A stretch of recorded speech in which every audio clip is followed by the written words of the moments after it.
Bismillah. Assalamualaikum warahmatullahi wabarakatuh. Alhamdulillah rabbil alamin wassalatu wassalamu ala asyrofil anbiya'i wal mursalin sayyidina Muhammad wa ala alihi washabihi rasulillah ajmain. Allahumma shalli ala sayyidina Muhammad wa ala ali sayyidina Muhammad. Bapak, Ibu dan saudara-saudara sedang salat zuhur yang kami hormati. Bersyukur kehadiran Allah Subhanahu wa taala kita dalam pelaksanaan ibadah pada hari ini di bulan suci Ramadan 1445 Hijriah dalam keadaan sehat walafiat. Dan selamat salam kita sampaikan kepada junjungan kita Nabi besar Muhammad sallallahu alaihi wasallam. Allahumma shalli ala sayyidina Muhammad wa ala ali sayyidina Muhammad.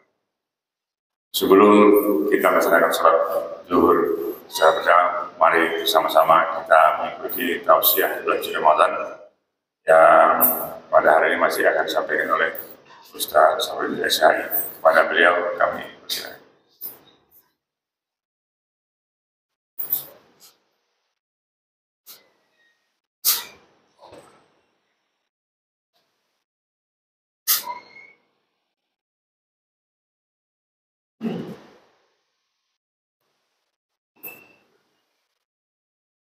Assalamualaikum warahmatullahi wabarakatuh.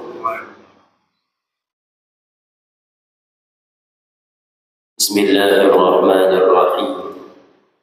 Alhamdulillah wassalatu wassalamu ala Rasulillah wa ala alihi wa sahbihi wa mawala. La hawla wa la quwwata illa billah. Subhanaka la ilma lana illa ma 'allamtana innaka antal alimul hakim. Amma ba'd. Ma'asyara hadirin wal hadirat, shaimin shaimah, jamaah salat fardhu zuhur rahimakumullah. Sebelum kita memulai kajian singkat, kami ingatkan bagi kita yang belum berniat i'tikaf agar selalu berniat i'tikaf ketika hadir di dalam masjid. Juga niatkan menjalin tali silaturahim, mengkaji ilmu agama. Mudah-mudahan dengan demikian kita mendapatkan pahala yang besar daripada Allah Subhanahu wa taala. Amin ya rabbal alamin. Ma'asyara hadirin wal hadirat rahimakumullah.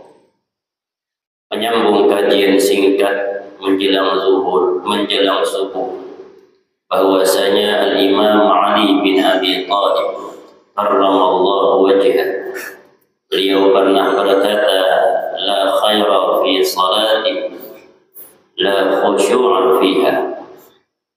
Sama sekali tidak ada kebaikan di dalam sholat yang jika sholat itu tidak dikerjakan dengan khusyuk. Ini sudah kita bahas. Yang kedua kata beliau, wala khaira fi shaumin lam tina'a fihi.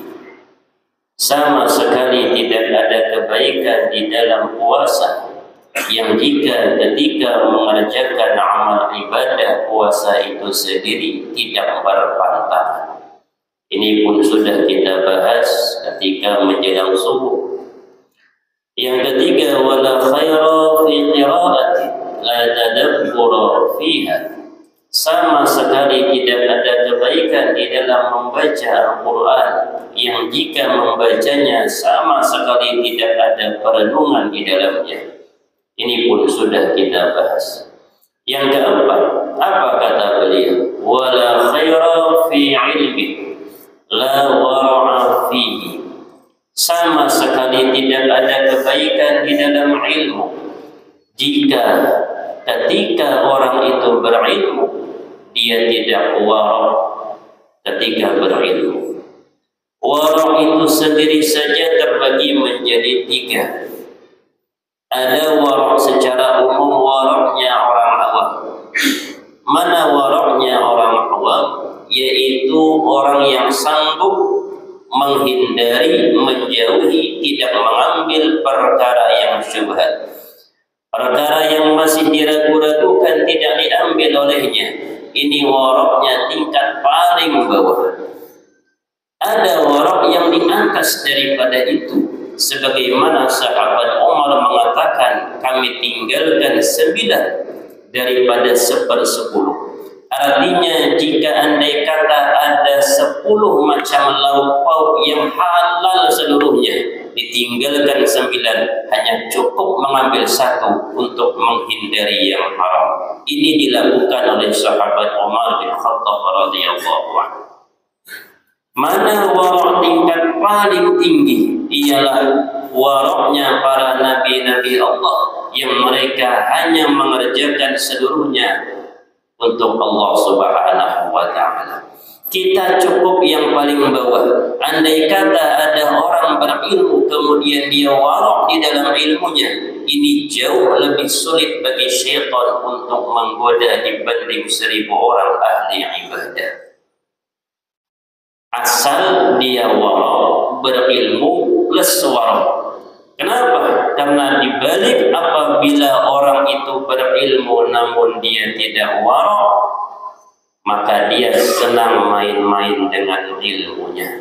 Lebih-lebih masalah zakat, kadang-kadang senang dia tidak membayar, berat membayar zakat. Kenapa? Karena dia pelit dengan hartanya. Namun karena dia mempunyai ilmu, gampang bagi dia. Dia mempunyai bisnis, hartanya 200 juta per putaran per tahun.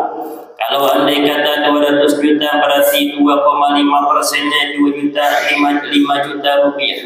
Kalau andai kata 100 juta berarti 2.500.000. Kalau umpama 200 juta berarti 5 juta rupiah. Andai kata 400 juta berarti 10 juta rupiah.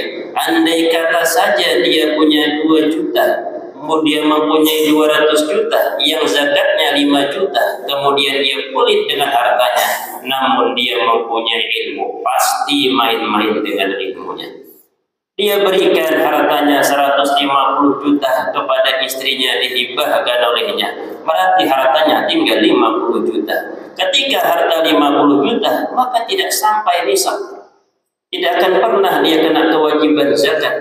Ini cara orang menghindari untuk supaya jangan sampai membayar zakat. Lewat bulannya, kata istrinya, aku kembalikan lagi, aku berikan harta ini kepada engkau, hai suamiku.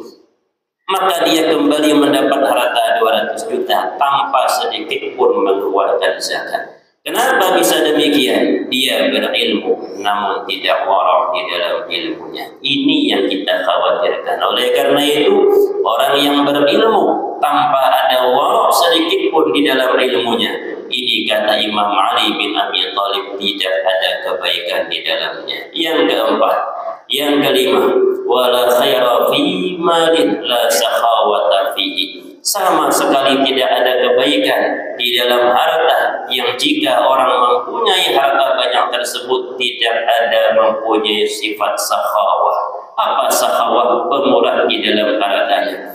Bahkan Rasulullah sallallahu alaihi wasallam mengatakan, inna sakhi fasakhiyu qaribun minallah, qaribun minal jannah, qaribun minan nas, ba'idun minan nar. Orang yang pemurah dekat dengan Allah, dekat dengan manusia, dekat dengan surga, jauh daripada neraka. Maka sebaliknya, andai kata diberikan harta banyak oleh Allah, namun dia pelit dengan hartanya, sebaliknya orang yang pelit jauh daripada Allah, jauh daripada manusia, jauh daripada surga, dekat dengan neraka Allah Subhanahu wa ta'ala. Oleh karena itu, mudah-mudahan berkah bulan Ramadan bisa mendidik nafsu kita. Kita yang pelit menjadi pemurah, kita yang main-main dengan ilmunya lebih hati-hati bermain dengan ilmu. Nanti Allah Subhanahu wa ta'ala murka dengan kita. Mudah-mudahan kajian singkat bermanfaat. Wabillahi taufiq wal hidayah wal ridha wal hidayah. Wassalamualaikum warahmatullahi wabarakatuh.